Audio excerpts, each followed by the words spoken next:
مسجد نبوی کی تعمیر کی گئی تھی جس زمانے میں ترکیوں نے کی تھی.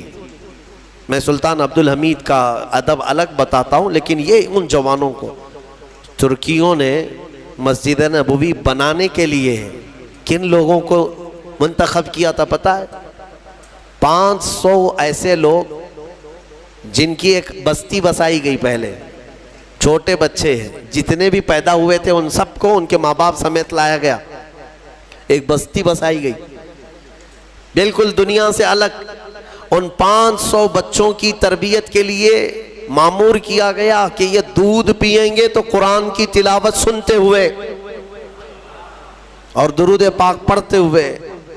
اس کے بعد جب وہ بچے بولنے کے قابل ہوئے ان کو حافظ قرآن بنایا گیا، ان کو محدث بنایا گیا، عالم بنایا گیا، اور سب کے سب حافظ قرآن بنے. اور پھر ان کو ایک ایک کاریگری سکھائی گئی، کسی کو دیوار بنانے کا، کسی کو بلڈنگ کے میٹیریل کی باریکیاں، کوئی پلمبر، کوئی الیکٹریشین، جو بھی رہے ہوں اس وقت کے حالات، سب کو ایک ایک فن سکھایا گیا. اور یہ 500 یہ معمار تھے.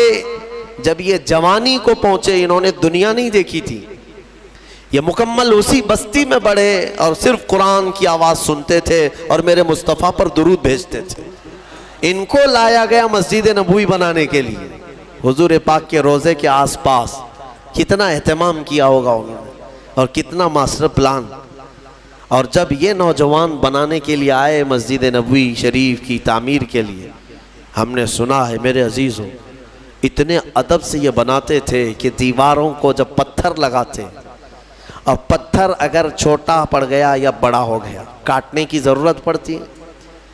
گونڈی لوگ مستری لوگ جانتے ہیں، کھٹ کھٹ مارتے ہیں اور لگا دیتے ہیں. لیکن اگر 1 انچ بھی پتھر بڑا ہوتا تو اس کو کاٹنے کے لیے 12 کلومیٹر دور جاتے تھے. مدینے سے 12 کلومیٹر دور وہاں جا کر کے پھر پتھر کو کاٹ کر کے پھر لاتے تھے. پتھروں کے کاٹنے کی پھوڑنے کی بھی وہ آواز میرے مصطفیٰ کے روضے کے پاس نہیں کرتے تھے. اس شان سے انہوں نے حضور پاک کے روضے کے ارد گرد کی عمارتیں تعمیر کی ہیں. میرے عزیزو ادب اور جو رسول کریم صلی اللہ تعالیٰ علیہ وسلم کی بارگاہ کی ادب میں ہلکا پن کیا، ذرا برابر بھی نقص، وہ ایمان سے ہاتھ دھو بیٹھا، ایمان اس کا چلا گیا. قرآن کہتا ہے لِتُؤْمِنُوا بِاللَّهِ وَرَسُولِهِ وَتُعَزِّرُوهُ وَتُوَقِّرُوهُ. اللہ تبارک و تعالیٰ نے اپنے رسول کو شاہد بنایا، مبشر بنایا، نذیر بنایا تاکہ تم ایمان لاؤ اللہ پر اور اس کے رسول پر، اور اس کے رسول کی خوب تعظیم کرو، خوب تعظیم کرو. اللہ تعالیٰ نے حکم فرمایا مومنین پر اپنے نبی کی خوب تعظیم کرو. الحمدللہ یہ نصیبہ اہل سنت و جماعت کو ملا ہوا ہے کہ جب بھی نبی پاک کا نام آتا ہے ہم ادب کرتے ہیں. اور لوگ یہ پوچھتے ہیں کہ کھڑے ہو کر کے سلام پڑھنا کہاں سے ہے؟ تم چھوٹے موٹے نیتاؤں کے لیے کھڑے ہو جاتے ہو، ہم کائنات کے آقا کے لیے کھڑے ہوتے ہیں. یہ ہمارا ادب ہے، یہ ہمارا ادب ہے. نبی پاک صلی اللہ علیہ وسلم سلام بیٹھ کر کے بھی پڑھ سکتے ہو، سو کے بھی پڑھ سکتے ہو، سلام سب پہنچے گا حضور کو.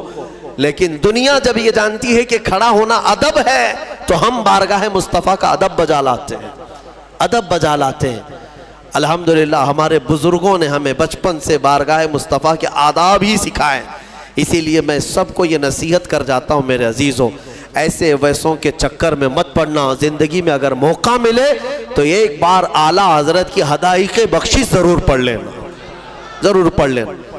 اعلیٰ حضرت کی حدائق بخشش پڑھو گے تو تمہارے اندر ادب کا جذبہ آئے گا، ادب کا جذبہ آئے گا. فرماتے ہیں اعلیٰ حضرت مومن وہ ہے جو ان کی تعظیم پہ مرے دل سے. کیا خوب کہا ہے امام نے. ایک شعر میں لفظ سیم ہے، لفظ سیم ہے، آپ خود بھی سمجھ جائیں گے. توجہ میرے الفاظ پر توجہ. مومن وہ ہے جو ان کی تعظیم پہ مرے دل سے، یعنی دل سے وہ نچھاور ہو جائے حضور کی بارگاہ. مومن وہ ہے جو ان کی تعظیم پہ مرے دل سے.